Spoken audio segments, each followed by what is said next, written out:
Galaxy Space menghadirkan Galaxy Disaster bersama saya Rini Munandar.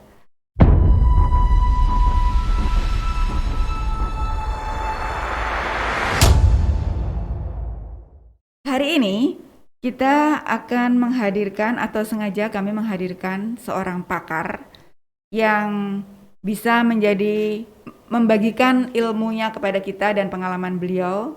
Beliau adalah Profesor Dr. Andes Adi Susilo MSc PhD.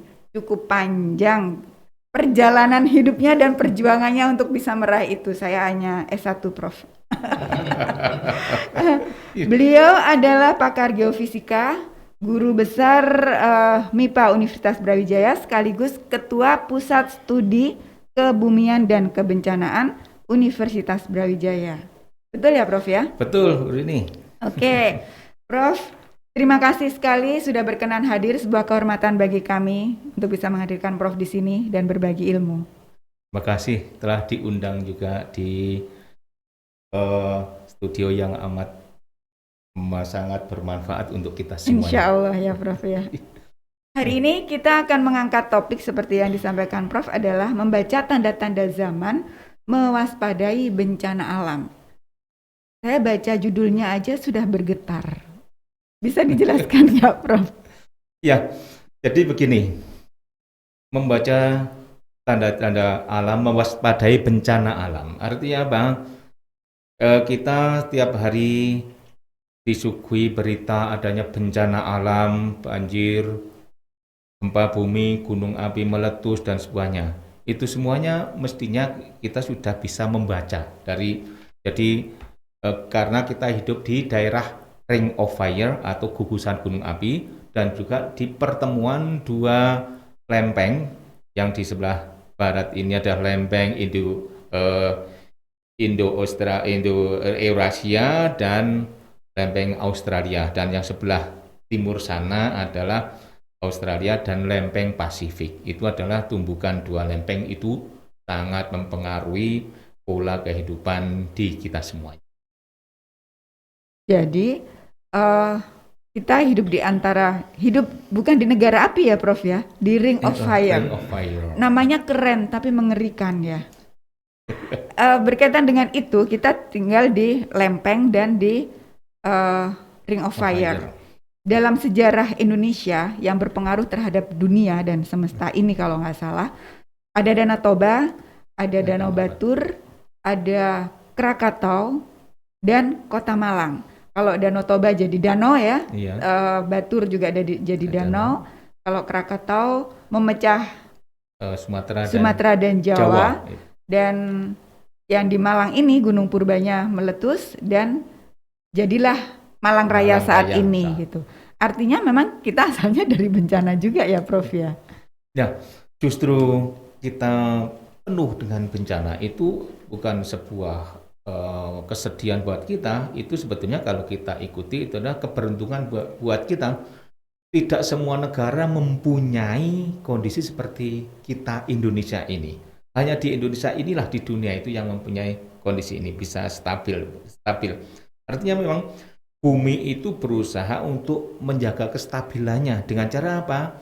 Dengan cara mengeluarkan gempa, dengan cara gunung api meletus, dengan cara yang lain-lainnya mungkin banjir dan sebagainya. Itu sebetulnya adalah dalam proses bumi itu untuk membuat kestabilan dirinya gitu. Jadi itu sebuah keberuntungan bagi kita kalau kita mau belajar. Karena negara asing, negara Singapura yang tidak mempunyai gunung, tidak mempunyai gempa bumi yang banyak, mempunyai sebuah pusat penelitian tentang kebencanaan. Ahlinya dari mana? Ternyata mengambil ahlinya dari Indonesia. Jadi Indonesia itu adalah pusat riset bencana dunia sebetulnya kalau kita mau menggali dan kita mau memanfaatkan tersebut. Sehingga kita mestinya menjadi acuan dari negara-negara lain dalam menangani atau dalam pengelolaan kebencanaan di negara masing-masing. Karena laboratoriumnya ada di sini gitu. Laboratorium ya? Kita itu betul, kita itu adalah negara yang kaya akan bencana. Semua bencana ada di sini, di Indonesia. Mulai gunung api ada, gempa tsunami ada, lumpur yang keluar berlumpur sidoarjo ada kita. Banjir dan longsor hampir tiap tahun ada. Kebakaran ada. Yang tidak ada hanya es saja. Jadi kita semuanya ada. Ya, tinggal bagaimana kita memanage semuanya itu, manajemen bencana itu dengan bijaksana dan dengan apa ya? Kita harus mempunyai kepedulian tentang hal tersebut. Nah, dari apa yang Prof sampaikan itu tadi, apakah berkaitan erat dengan pidato pengukuhan Prof pada saat dikukuhkan sebagai guru besar dengan judul Ilmu Geofisika, Kebencanaan dan Eksplorasi Sumber Daya Alam. Betul. Jadi geofisika kebencanaan karena kami di sekitar Jawa Timur, di Malang yang kita teliti itu semuanya itu terus terjadi, seringkali terjadi bencana, bukan terus ya, bahkan tiap tahun kalau banjir, longsor itu iya, musim hujan iya, tetapi banyaknya gempa bumi yang ada di selatan dan juga kita dikelilingi, kita itu sebetulnya seperti mangkok. Sebelah barat kita mempunyai Gunung Kelut, sebelah timur mempunyai Gunung Semeru dan Gunung Bromo, utaranya kita mempunyai Gunung Arjuna Welirang. Jadi itu seperti mangkok, hasilnya itu Malang dan nanti bisa mengalir ke, atau orang mengatakan mangkok atau cikrak ya. Cikrak itu tahu ya, yang ini, jadi atasnya itu yang ujungnya cikrak itu adalah nanti mengalirnya itu ke arah selatan. Tapi di utara, timur, utara dan barat itu adalah semuanya gunung api kita. Tapi jangan, kalau kita bicara jangan hanya kebencanaannya, sebetulnya yang lainnya pun sangat banyak. Dengan adanya gunung api, kita mempunyai sumber air panas, Cangar, yang Cangar itu dari Arjuna Welirang, dan sumber air panas yang di Batu itu adalah Songgoriti, itu asalnya dari Gunung Kawi kalau yang itu. Jadi dari sifat-sifatnya dari Gunung Kawi. Itu juga sebuah apa ya, keuntungan untuk kita juga. Jadi jangan kita tidak mengambil kebencanaan saja, tetapi kita juga bisa mengambil manfaat dari itu semuanya. Air panasnya banyak mengandung mineral gitu ya, Prof. Mineral dan juga untuk wisata itu paling tidak data masyarakat. Nah, terkait dengan ilmu geofisika, kepakaran Prof masih berkaitan dengan pengukuhan Prof. Dari ilmu geofisika ini bisa digunakan sebagai early warning system untuk kebencanaan. Terlepas dari kekayaan alam yang kita miliki, tapi kita karena di Ring of Fire dan di lempeng itu, artinya kita juga harus punya early warning system gitu, Prof. Iya, betul ya. Jadi betul, kebencanaan itu kita mempunyai kepedulian. Artinya kalau kita, saya dikukuhkan sebagai guru besar kebencanaan, geofisika kebencanaan, berarti saya mempunyai kepedulian kepada bencanaan yang ada di sekitar Malang ini. Malang khususnya daerah selatan itu kita mendapatkan jalur tumbukan ya, yang seperti kita ketahui itu setiap 1 tahun itu sebetulnya daerah Malang itu lebih dari 400 gempa. Tahun 2021 itu lebih dari 400 sampai 500 gempa, kecil-kecil dan besar yang tercatat. Tapi yang besar hanya ada 2 atau 3 itu, yang 10 April, 21 Mei, dan yang akhir itu yang di Jember itu yang besar itu. Tetapi dari situ kita bisa mengatakan bahwa kita harus betul-betul siap siaga, kita harus selalu mempersiapkan diri menghadapi semuanya itu. Jadi menghadapi kebencanaan tersebut, sehingga ya segala daya yang ada kita salurkan ke masyarakat, pengetahuan dan semuanya ke masyarakat, agar masyarakat kita semuanya itu bisa mengurangi risiko dari dampak bencana-bencana tersebut. Gunung api juga begitu, karena kita punya Gunung Api Semeru yang akan aktif terus itu. Jadi aktif, dan kita tidak bisa mengatakan kapan keaktifan Semeru akan menurun. Itu bedanya gunung api dan gempa bumi. Kalau gempa bumi kita begitu terkena nanti akan terus menurun, tapi gunung api belum tentu kita ada erupsi besar turun. Nah, bisa jadi nanti erupsi besar turun, terjadi lagi, turun lagi seperti yang terjadi baru-baru ini. Jadi itu kita harus selalu mempelajari dan membaca tanda-tanda alam itu begitu siklusnya bagaimana. Itu yang paling penting jadi ke kita. Artinya perlu mitigasi ya Prof ya? Perlu mitigasi dan juga mitigasi itu nanti bisa bermacam-macam ya. Jadi sangat perlu sekali mitigasi. Mitigasi itu artinya adalah pengurangan risiko bencana. Risiko. Oke, soal mitigasi akan dijelaskan oleh Prof di segmen berikut. Ya.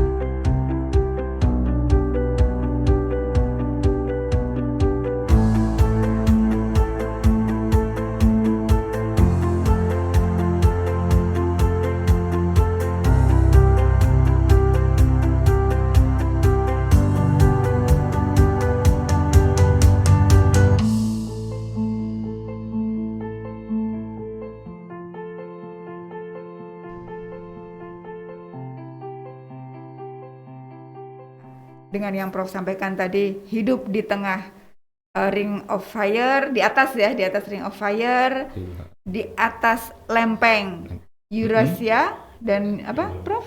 Australia, lempeng Australia juga dan Pasifik nanti. Pasifik. Oke. Mitigasi itu harusnya seperti apa? Padahal sudah diundangkan, tapi apa sih, Prof? Bisa dijelaskan? Jadi begini.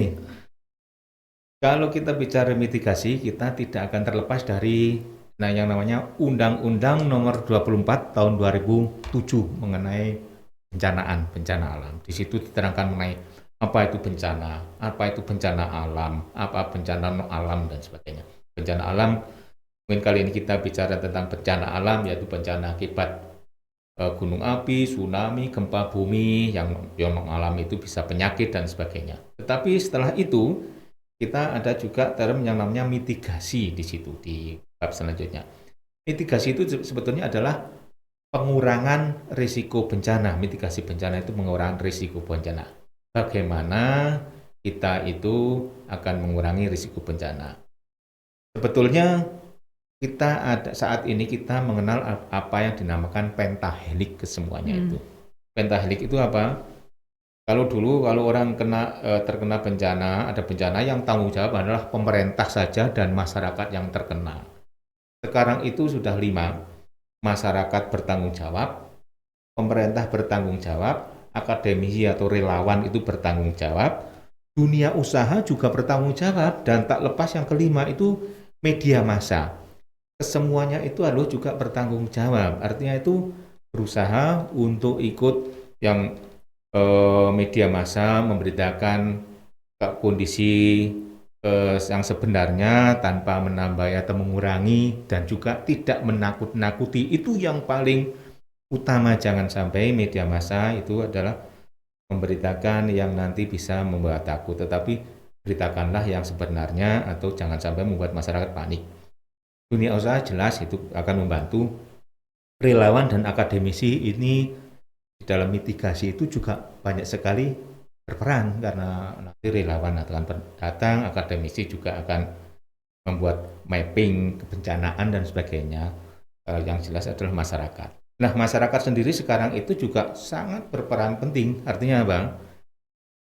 Bencana itu jangan sampai hanya masyarakat itu menjadi objek, tapi justru masyarakat menjadi objek. Objeknya bagaimana? Di desa itu ada namanya redes, regu desa, tagana, dan sebagainya. Yang itu adalah kesemuanya itu dalam rangka untuk mitigasi bencana yang oleh masyarakat desa itu sendiri.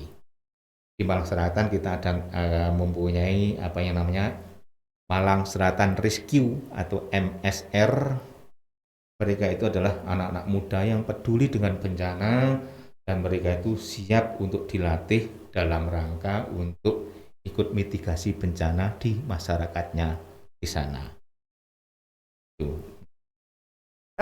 Kalau dari mitigasi sendiri kan terdiri dari yang saya baca dari undang-undang kalau nggak salah ya sekilas saya baca itu terdiri dari apa kegiatan dalam menghadapi kebencanaan itu mitigasi, kesiapan, tanggapan dan penormalan kembali. Iya.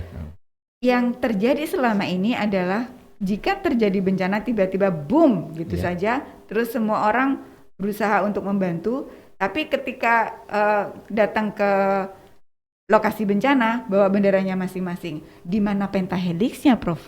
Nah, ini yang perlu juga kita sadarkan pada masyarakat semuanya. Masyarakat ini keseluruhan ya, kita nggak berani menyoroti ini terlalu mementingkan. Jadi masyarakat itu hendaknya itu adalah bersatu padu dalam kondisi itu. Yang dipentingkan adalah masyarakat yang terkena bencana, jangan sampai pribadi, golongan dan dengan apapun ormas atau apapun yang menyumbang itu lebih populer daripada yang korbannya itu. Nah, itu yang harus kita perhatikan karena apa? Masyarakat sudah terluka kena bencana, janganlah sampai terkena bencana yang lain akibat dari tindakan-tindakan kita yang mungkin kurang terukur itu tadi itu. Jadi tujuannya tadinya mulia, tetapi begitu sampai di tempat bencana itu agak melenceng. Boleh-boleh saja itu adalah efek samping, tetapi kalau kita itu sebetulnya membantu masyarakat itu dengan sungguh-sungguh, saya kira masyarakat itu akan simpati, katakan nanti akan proses selanjutnya itu akan mendekat ke masyarakat yang membantu atau bagaimana itu terserah, tetapi yang paling utama adalah bagaimana masyarakat itu simpati dan tertolong itu yang paling utama pertama. Masih tentang mitigasi berkaitan dengan pidato pengukuhan Prof kembali bahwa early warning system itu bisa terbantu dengan adanya ilmu geofisika. Nah, dari carut-marut kebencanaan yang ada di Indonesia, seberapa besar sih porsi keilmuan Prof ini bisa membantu untuk early warning-nya itu, Prof?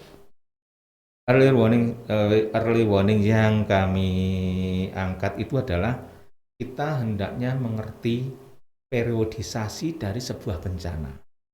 Pernah saya tulis dulu di dalam sebuah koran tahun 2006 bahwa di Jawa Timur dimungkinkan akan terjadi gempa besar itu antara 20 sampai 10 sampai atau antara tahun 2010 sampai 2020.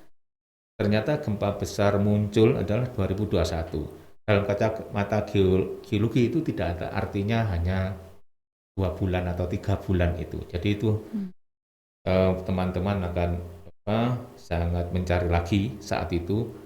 Ini kok prediksinya sebetulnya bukan prediksi, tulisannya ini juga menggambarkan yang kejadian itu. Dari mana saya tahunya itu? Mencoba mempelajari periodisasi dari terjadinya sebuah gempa yang cukup besar di Jawa Timur saat itu. Sehingga ini kok kondisinya seperti, dari situ saya kumpulkan sekitar 13.000 data, terus terjadilah sebuah tulisan menjadi pada di Kompas tahun 2006 tersebut. Itu adalah penyadaran kita untuk menyadarkan kita bahwa kita memang hidup di daerah-daerah yang tadi itu dikatakan ring of fire dan juga di daerah tumbukan lempeng tadi. Itu yang pertama, kita memahami periodisasi dari sebuah bencana. Karena apa?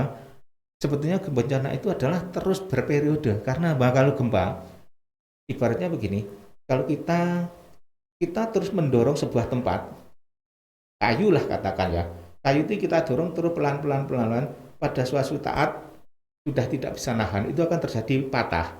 Itulah sebetulnya yang dinamakan patahan itu. Patah itulah yang nanti akan menjadi gempa. Nah, dari situ ini tuh juga tidak berhenti. Inilah terus dikatakan adanya gempa susulan. Itu bagaimana? Nah, itu ketika kita dorong patah, ini setelah patah ini nanti akan pelan-pelan gerak itu naik menjadi stabil. Itu terjadi kita gerak naik itu adalah gempa susulannya. Memang gempa susulan tidak akan sebesar dari gempa-gempa utamanya tadi. Itu adalah dalam periodisasi tertentu, makanya itu saya katakan periodisasi sebuah kejadian itu sangat perlu untuk kita ketahui itu. Itu yang gempa bencana alam. Bencana yang lain pun gunung api, banjir dan sebagainya. Itu pun sebetulnya ada periode 5 tahunan, 10 tahunan kan kadang-kadang masyarakat mengatakan begitu. Jadi itu adalah sebuah periode terjadinya sesuatu yang nanti akan terjadi, kemungkinan terjadi lagi walaupun tidak pas yang kita perkirakan tersebut. Itu pertama yang rujukan saya. Yang kedua adalah tentang mitigasi yang lain. Sebetulnya ada tiga macam tadi itu, tiga macam. Tiga bencanaan itu, jauhkan kita dari bencana, jauhkan bencana dari kita. Kalau tidak bisa keduanya, kita harus bisa hidup berdampingan dengan bencana. Nah, itu analogi-analogi itu banyak. Jauhkan kita dari bencana, analoginya adalah seperti ini. Kalau kita membangun sebuah rumah, kita sudah punya dapur, terus ternyata kita ingin memulai sebuah usaha jualan gas. Tempatnya gas itu janganlah sampai mendekati dapur, karena dapur akan panas, gas itu akan seperti itu. Itu adalah analogi dari jauhkan kita dari bencana. Yang kedua adalah jauhkan bencana dari kita. Lagi itu analogi tadi itu. Kalau sudah gudangnya gas sudah tersedia, berarti kalau kita mau membangun dapur harus mencari tempat yang jauh dari tempat gas tersebut, atau paling tidak sekatnya harus betul-betul baik. Yang ketiga, kalau keduanya tidak bisa, kita harus bisa hidup berdampingan dengan bencana. Kalau memang tempatnya sempit, sudah nggak ada tempat lagi, berarti itu harus sekatnya itu betul-betul tidak saling berhubungan, sehingga tidak saling kalau ada gas bocor tidak saling terkena oleh api dan sebagainya. Itulah analogi yang ada di kita itu. Begitu juga kita kalau membangun rumah dan sebagainya di daerah bencana. Kalau kita bisa membangun rumah yang di luar daerah zona bencana, usahakan, artinya itu adalah kita jauhkan kita dari bencana. Lalu yang kedua, jauhkan bencana dari kita. Yang ketiga adalah hidup berdampingan. Kalau memang kita tidak bisa pindah dari tempat tersebut, daerah gempa yang sering terjadi, rumah tersebut rusak, berarti harus diketahui mana sih yang sering terjadi rusak. Berarti kalau membangun rumah harus menjauhi dari tempat yang rusak, menggeser sedikit dari tempat yang sering rusak itu tersebut. Jangan membangun di atas retakan itu. Retakan itu, kalau itu nanti terjadi lagi, itu akan rusak lagi. Artinya mitigasi dan early warning system ini harus berdampingan juga. Dan kalau kita tidak bisa menjauhkan dari bencana, atau kita tidak bisa jauhkan kita dari bencana, ya kita harus berdampingan dengan bencana. Ya. Oke. Nah, solusinya seperti apa buat kita semua? Di segmen 3 maksud saya, kita akan bahas lagi ya, Prof ya. Iya. Oke.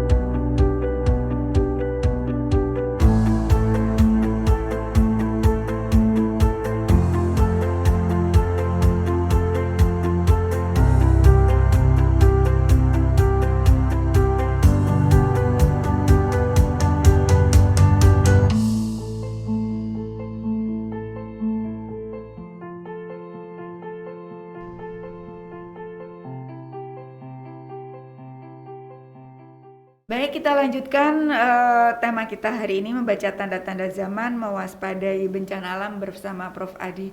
Aduh, kepala saya panas, Prof. Rasanya ngebul. Kuliah dipadetin ini dalam waktu 45 menit. Prof, tadi kan sempat disebutkan tentang pentahelix, terus geofisika bisa menjawab untuk mitigasi dan early warning system. Iya. Nah, yang terjadi kan itu belum terwujud. Menurut Prof, bagaimana kalau ini belum terwujud akibatnya buat Indonesia? Begini, pentahelix dan mitigasi tadi itu adalah syarat mutlak untuk bisa lanjut ke semuanya. Karena bencana itu sebenarnya 3, mitigasi bencana, tanggap darurat yang pada saat terjadi bencana, dan juga rehab rekon. Nanti kalau sudah tanggap darurat itu selesai, maka masuklah ke fase ketiga, yaitu rehab rekon. Tetapi fase pertama sangat penting sekali. Antara mitigasi tadi adalah early warning system tadi untuk mengurangi risiko. Jika itu terjadi di tanggap darurat, inilah yang ini juga sangat penting sekali agar supaya di tanggap darurat ini tidak terjadi saling antar relawan itu saling berebut pengaruh dan sebagainya tadi itu. Jadi masyarakat itu sebetulnya mempunyai, masyarakat mbah-mbah kita dulu itu sebetulnya sudah mempunyai kearifan untuk menghadapi bencana. Karena bencana itu sebetulnya bukan hanya sekarang saja, sejak dulu juga sudah ada. Misalkan kalau di Jogja, kenapa Jogja itu rumahnya dulu itu adalah joglo? Itu ada filosofinya, bukan semata filosofi dari untuk Jawanya, tetapi filosofi untuk bencana, karena Jogja itu adalah juga dekat dengan sumber-sumber gempa bumi. Apa sumber gempa buminya?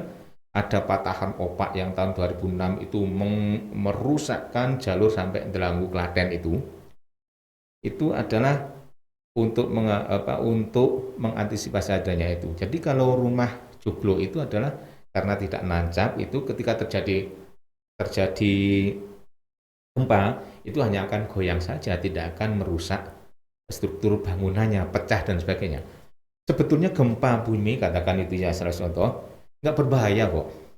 Yang berbahaya adalah kalau bangunannya hancur dan menimpa manusia yang hidup di situ.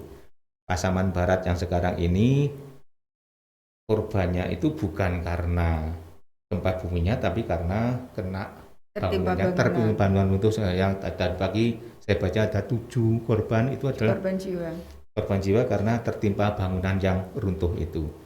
Jadi kearifan lokal ini sangat-sangat perlu kita gali. Mbah-mbah kita dulu, nenek moyang kita itu sudah banyak mempunyai. Seperti kasus yang terjadi di tsunami, Pulau Similu itu korbannya sangat kecil, mungkin hanya sekitar 7 atau berapa, kurang dari 10 itu. Karena di sana ada sebuah nyanyian nenek moyang, kalau di antara syairnya, kalau ada air surut, larilah ke gunung. Dari nalar kita mungkin air surut kok lari ke gunung. Rupanya mereka tsunami itu bukan hanya baru saja terjadi, dulu pun sudah pernah terjadi. Sehingga kalau tsunami kan karakteristik tsunami di kita itu adalah airnya mesti surut dulu, baru akan menyapu lagi. Nah itu surut itu cepat-cepat lari. Betul itu, begitu surut lari ke gunung, banyak yang selamat. Yang nggak selamat itu karena itu tadi, karena mungkin mbah-mbah atau yang mungkin nggak kuat lari, tapi bukan karena tergulung ombaknya itu. Beda dengan yang ada di Banda Aceh, begitu air surut banyak ikan, banyak yang lari mengambil ikan, dan kemungkinan padat, barrier yang bersifat alami sudah banyak yang hilang, mangrove dan sebagainya sudah banyak yang hilang. Itulah korban hampir sekitar 250-an ribu jiwa, total keseluruhannya sekitar 280-an ribu jiwa. Itu sebuah korban yang sangat besar. Dari titik itulah Indonesia akhirnya sadar bahwa Indonesia itu potensi sekali terjadi bencana tadi itu. Jadi kearifan lokal itu sangat perlu kita tingkatkan. Bahkan UNESCO itu juga mulai menggali kearifan lokal bagaimana yang nantinya bisa disuguhkan atau diangkat kembali untuk dalam rangka mitigasi bencana tersebut.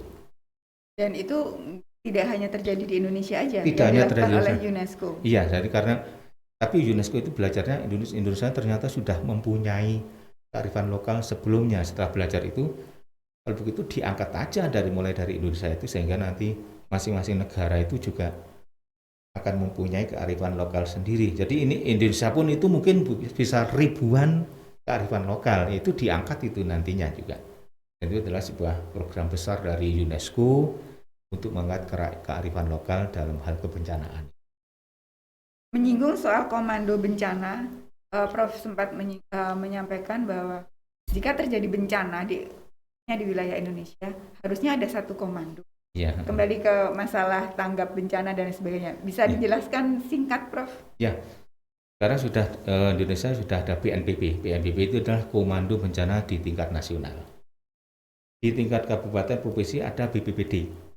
Memang BPBD dan BPBD provinsi tidak saling membawahi. Itu adalah masing-masing di bawah provinsi, juga daerah di bawah provinsi, di bawah gubernur, di kabupaten pun di bawah bupati juga. Jadi namun ada hubungan koordinasi dengan BNPB. Artinya apa? Kalau sudah ada itu semuanya, kalau ada bencana itu komando tertingginya itu adalah BPBD itu. BNPB itu tidak akan masuk kalau memang BPBD masih kuat untuk menghandle bencana tersebut. Satu kasus yang pernah kami alami saat itu tahun 2000 berapa saya lupa, itu saya pas di BNPB pusat sana bersama dengan kepala BPBD Probolinggo. Pada waktu itu ada Gunung Bromo meletus. Langsung secepatnya declare Bromo meletus. Kalau Bupati declare, maka akan langsung ketuanya BPBD. Tapi BPBD declare tidak bisa, maka akan langsung diambil alih, tidak bisa mengatasi, diambil alih oleh BNPB, dan semuanya akan di bawah itu. Jangan sampai tiap-tiap dinas itu merasa mempunyai kemampuan sendiri tanpa koordinasi. Jadi kalau itu koordinasi itu kurang jalan, maka bencana-bencana susulan nantinya juga akan makin nanti tidak terselesaikan, sehingga nanti mulai dari bisikan antar pengungsi dan sebagainya itu akan terjadi, sehingga itu adalah mestinya dalam satu komando. Dan sudah sering terjadi itu. Jadi ditingkatkanlah kapasitas dari lembaga dan masyarakat, khususnya lembaga ini yang siapa berbuat apa itu harus jelas. Kalau nggak jelas siapa berbuat apa, siapa bertanggung jawab apa, siapa memimpin siapa, itu nanti akan terus berjajar dan tidak selesai, bisa saling menyalahkan. Jadi seperti yang disampaikan Prof tadi, bahkan sudah diundangkan ya, sudah ditulis dalam undang-undang, diatur dalam undang-undang kalau jika terjadi bencana, BPBD itu yang memegang garis komando. Betul. Selanjutnya departemen dan melalui dinas-dinas masing-masing berkoordinasi untuk memenuhi kebutuhan yang sudah dilisting oleh BPBD itu. Betul ya. Gitu. Sementara masyarakat pun juga sudah bisa bergerak dengan sistem early warning-nya itu. Early warning, dan juga ketika akan membantu, janganlah langsung membantu, tetapi tetap berkoordinasi dengan BPBD atau koordinator pimpinan komandan tertingginya saat itu siapa. Jadi semuanya harus kuat. Sebenarnya kalau taat undang-undang bisa mulus ya Prof ya, nggak akan terjadi gesekan di lapangan ya Prof. Undang-undangnya bagus. Nah pelaksanaan di lapangannya itulah yang kadang-kadang itu semuanya saya kan di bawah ini. Mohon maaf, saya Kemenkes, Depkes, saya di bawah Kemenkes. Spesial saya di bawah Depsos. Kemensos atau Depsos ya. Terus PUPR, saya di bawah PUPR misalkan begitu. Kalau selama itu terjadi koordinasinya tidak mulus, nantinya akan gesekan-gesekan itu akan ya, karena masyarakat itu akan sangat mencatat sekali. Bahkan ada pernah yang di selatan itu ingin di apa? Menurut bangunan ini masih bisa digunakan enggak? Kalau yang nggak bisa digunakan akan ada bantuan sekian. Kalau masih bisa digunakan, diperbaiki ada bantuan sekian. Masyarakat kadang-kadang memilih bangunan saya lebih baik dianggap rusak supaya dapat bantuan yang banyak. Nah, itu Salah kaprahnya di situ. salah ya. kaprahnya begitu itu. Nah, itu. Semoga apa yang disampaikan Prof ini bisa jadi catatan buat departemen atau instansi terkait untuk bisa tanggap bencana ketika terjadi bencana sesuai dengan undang-undang ya Prof ya. Iya. Baiklah, sungguh perbincangan yang sangat padat.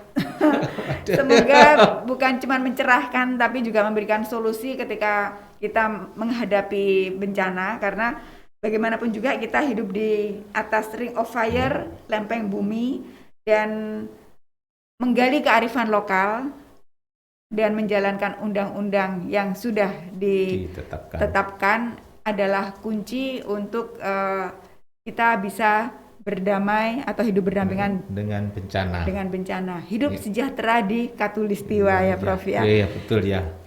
Salam tangguh untuk Terima semua. kasih banyak atas kehadiran dan berbagi ilmunya Prof. Mungkin ini baru sepersekian dari ilmu yang Prof punya yang perlu dibagikan. Mungkin kita akan melakukan pertemuan-pertemuan dan diskusi yang lebih menarik lagi yang mungkin juga dibutuhkan oleh kita semuanya. Semuanya ya. Salam tangguh, salam sukses dan sehat selalu. Sehat selalu. Salam tangguh pemirsa semuanya. Terima kasih. Terima kasih sudah menyaksikan dari awal sampai akhir. Semoga apa yang kami sampaikan, ilmu yang dibagikan oleh Prof Adi hari ini sangat bermanfaat untuk kita yang hidup di atas ring of fire. Sampai jumpa lagi dan salam sehat.